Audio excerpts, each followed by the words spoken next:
For more than a decade now, lawyers and the plaintiffs that they're representing have been fighting a battle against Chinese drywall manufacturers.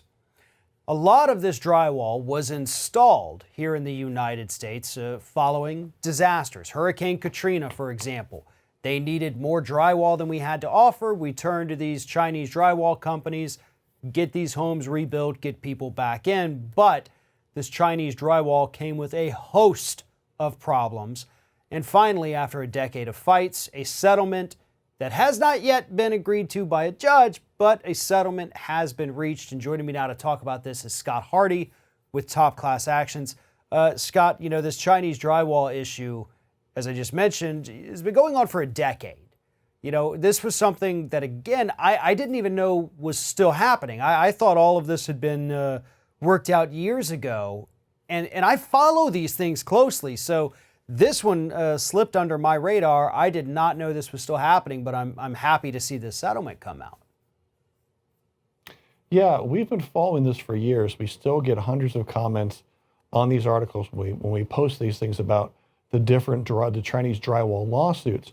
And even though we see this headline and it says $248 million settlement reached, I'm wondering if upon review the judge will deny it because it might not be enough. You had people that had to go through their entire homes and tear down all of the walls and put in American drywall that didn't have this problem of leaking sulfur fumes. And so what these class actions alleged is, as you said, you had a number of different brands that were just these getting imported from China. And when you use this Chinese drywall, they would emit sulfur fumes.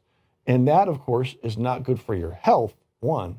But two, it causes metal to corrode much faster and to oxidize. And so all of a sudden, you'll have fixtures around your house that are oxidizing that shouldn't be. And that was happening because of this Chinese drywall. So I'm honestly concerned about this settlement. I don't know if it will be enough money, because if you went through your 1,500 square foot house, 2,000 square foot house, and had to tear down all of the drywall and replace it, that's tens of thousands of dollars, if not 100,000 or more. And this happened all over the country. As you said, a lot of that was in hurricane-stricken areas where there was a natural disaster. But of course, in the past 10 years ago, there was a big building boom as well. So we have our booms and busts. And when we were short on drywall, the Chinese came up there and said, hey, we got it. Oh, by the way, this might have some sulfur in it. Oops. And it's really sad, too, when you think about the people who not only had this, but then they realized this was the problem. They're already out that money. And almost as importantly, they're out all that time. If this was a project that they did themselves, this is not a fast project. I don't know if how many people watching this video have ever drywalled a home. I have. It's awful. And now these people have had to go through it, obviously, twice. Once when they put the Chinese drywall up, the second time when they had to tear it all down and put American-made drywall in there.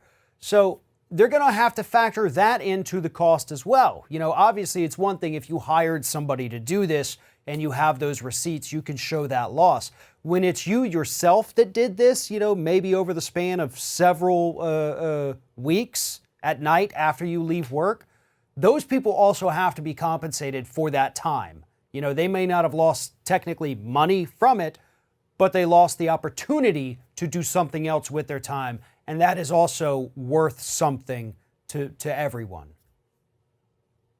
Absolutely. And just something you and I talk about all the time is when you're doing major repairs like this, major appliances, always keep your paperwork.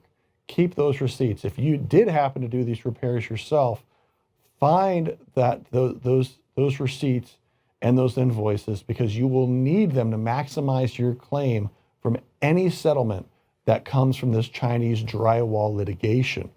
You will absolutely want to have that paperwork and submit that in. If you had a contractor come and do it, make sure that you've got those receipts. Talk to that contractor.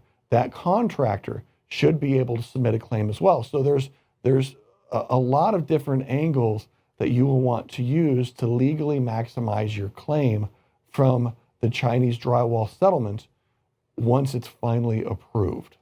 Absolutely. For more information about this particular issue, please follow the link in the description of this video. This might be one you want to bookmark so that you can find out if the settlement gets approved or if the number becomes larger. And of course, if it is approved, you need to know how to file your claim. So follow the link and save it if this issue is one that you've been a part of. And don't forget, as always, please do subscribe to the Top Class Action Weekly newsletter. It is absolutely one of the most valuable resources for consumers. Scott Hardy with Top Class Actions, thank you very much for talking with us today. You're welcome. Thanks for your time, Farron.